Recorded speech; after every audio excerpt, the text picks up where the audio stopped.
السلام علیکم ورحمۃ اللہ تعالی وبرکاتہ۔ معزز ناظرین و سامعین، آپ تمام حضرات کو ماہ رمضان المبارکہ کے رحمت کا عشرہ بہت بہت مبارک ہو۔ اس رحمت کے عشرے میں آپ ان کے جملہ فیوز و برکات سے مالا مال ہوں۔ نحمدہ ونصلی ونسلم علی رسولہ الکریم، اما بعد فاعوذ باللہ من الشیطان الرجیم ببرکتہ بسم اللہ الرحمن الرحیم۔ ان اللہ وملائکتہ یصلون علی النبی یا ایھا الذین آمنوا صلوا علیہ وسلموا تسلیما۔ اللہ رب محمد صلی اللہ علیہ وسلم، نحن عباد محمد صلی اللہ علیہ وسلم۔ حضرات گرامی، میرا آج کا عنوان ہے روزے دار کی تعظیم، ماہ رمضان المبارکہ کی تکریم اور اس ماہ مبارکہ کا احترام۔ حضرات، بڑی افسوس کے ساتھ کہنا پڑ رہا ہے کہ آج ہمارے معاشرے میں جہاں بہت ساری خرابیاں آ چکی ہیں، بہت ساری غلطیاں آ گئی ہیں، وہیں پر جب ہم ایک بہت بڑی غلطی کو دیکھتے ہیں تو دل سے ایک عجیب کیفیت نکلتی ہے اور پھر ہم سوچتے ہیں کہ وہ معزز تھے زمانے میں مسلمان ہو کر، وہ معزز تھے زمانے میں مسلمان ہو کر، اور ہم خار ہیں تارک قرآن ہو کر۔ حضرات، جب ہم نکلتے ہیں شہر کی جانب، مارکیٹ کی طرف، تو دیکھنے میں آتا ہے کہ اللہ تبارک و تعالیٰ نے بہترین جوانی دیا ہے، بہترین طاقت و قوت دیا ہے، بہترین صحت سے نوازا ہے، لیکن اس کے باوجود نوجوان، ہٹا گٹا نوجوان کبھی ہوٹل میں ناشتہ کرتے نظر آتے ہیں، کبھی ہوٹل میں چائے پیتے نظر آتے ہیں، کبھی کھلم کھلا گٹکا، سگریٹ، تمباکو نوشی وغیرہ کرتے ہوئے نظر آتے ہیں۔ اللہ اکبر، اللہ اکبر۔ جبکہ روزے کے بارے میں حدیث قدسی ہے، اللہ تبارک و تعالیٰ فرماتا ہے الصوم لی وانا اجزی بہی، روزہ صرف میرے لیے ہے اور روزے کا بدلہ میں ہوں۔ اللہ اکبر۔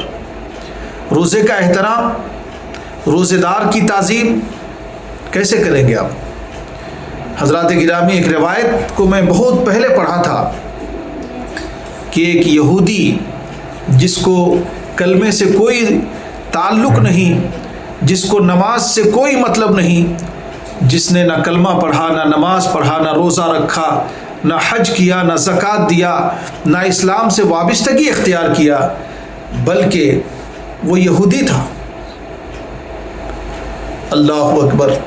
ایک روزے دار کے سامنے اس کا جوان بیٹا کچھ کھاتے پیتے نظر آیا، اس یہودی کو بڑا غصہ آیا اور اپنے بچے پہ ایک تماچا رسید کیا اور کہا کہ نادان، تمہیں معلوم نہیں رمضان المبارک کا مہینہ گزر رہا ہے اور تمہارے سامنے روزے دار ہیں اور تو روزے دار کے سامنے کھاتا پیتا ہے؟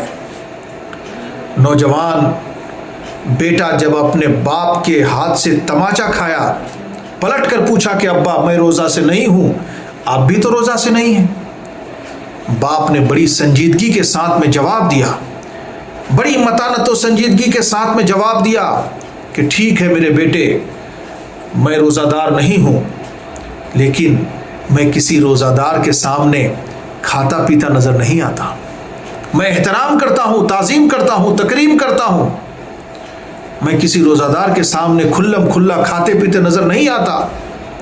اللہ اکبر۔ کچھ دن کے بعد اس کا انتقال ہو گیا۔ انتقال ہونے کے بعد اس کے گھر والوں نے اسے خواب میں دیکھا اور پوچھا ما فعل اللہ بکا، اللہ تبارک و تعالیٰ نے آپ کے ساتھ میں کیا سلوک کیا، کیا معاملہ فرمایا؟ اس یہودی نے کہا کہ روزہ دار اور ماہ رمضان کے روزے کی تعظیم کی برکت سے اللہ تبارک و تعالیٰ نے مجھے مرتے وقت ایمان کی دولت سے مالا مال فرمایا، اور روزہ دار کے احترام کی برکت سے اللہ تبارک و تعالیٰ نے مجھے مغفرت کر دیا ہے۔ سبحان اللہ سبحان اللہ۔ ایک یہودی تھا، روزے دار کی تعظیم کرتا تھا، روزے اس ماہ مبارک کا احترام کرتا تھا، اس کی تکریم بجا لاتا تھا۔ اللہ تبارک و تعالیٰ نے اتنا بڑا انعام سے نوازا کہ مرتے وقت ایمان کی دولت بھی مل گئی اور مغفرت بھی ہو گئی۔ اے نوجوانوں، اے مسلمانوں، اے اسلام کے نو نہالوں، اے میرے آقا کے سچے پکے عاشقوں غلاموں، تمہیں کیا ہو گیا ہے؟ تمہیں کیا ہو گیا ہے کہ تم جوانی کو پایا ہے، تم نے صحت کو اللہ نے دیا ہے، طاقت و قوت سب رکھتے ہو، اس کے باوجود بھی نہ تم صرف روزہ نہیں رکھتے بلکہ روزہ دار کے سامنے کھاتے پیتے نظر آتے ہو، تمباکو نوشی کرتے نظر آتے ہو، سگریٹ، پان اور گٹکے وغیرہ چباتے نظر آتے ہو، رمضان کے مہینے میں ہوٹلوں میں نظر آتے ہو اور بازاروں میں کھاتے پیتے لوگوں کے سامنے نظر آتے ہو۔ اللہ اکبر، ہماری زندگی بے حد مختصر ہے، ہم لمحہ بلمحہ موت اور قبر کے قریب تر جا رہے ہیں۔ اچانک ہماری آنکھیں بند ہو جائے گی، سانس رک جائے گی اور ہماری موت ہمیں اپنے آغوش میں لے لے گی۔ پھر اس کے بعد ہم اپنے نبی کو کون سا منہ دکھائیں گے؟ ہمارا کیا بنے گا؟ اس لیے خدا را اس ماہ مبارک کا احترام کیجیے، اس ماہ مبارک کی تعظیم کیجیے، اس کی تکریم بجا لائیے، اور جتنا زیادہ ہو سکے اس ماہ مبارک کے جملہ فیوز و برکات سے مالا مال ہو جائیے۔ کیا ٹھکانہ ہے زندگانی کا، آدمی بلبلا ہے پانی کا۔ اللہ تبارک و تعالیٰ کی بارگاہ میں دعا ہے، مولا تعالیٰ مجھے کہنے سے زیادہ اور آپ تمام لوگوں کو سننے سے زیادہ ان ساری باتوں پہ عمل کرنے کی توفیق عطا فرمائے۔ سبحان ربک رب العزت عما یصفون وسلام علی المرسلین والحمد للہ رب العالمین بحق لا الہ الا اللہ محمد الرسول اللہ۔ بس آپ سے گزارش ہے کہ میرے اس پیغام کو اتنا پھیلائیے کہ تمام مسلمانوں تک پہنچ جائے۔ صدقہ جاریہ سمجھ کر اللہ تعالی ہمیں اور آپ کو مل جل کر نیکیاں کرنے کی توفیق عطا فرمائے۔ اپنا بے حد خیال رکھیے گا۔ اللہ حافظ۔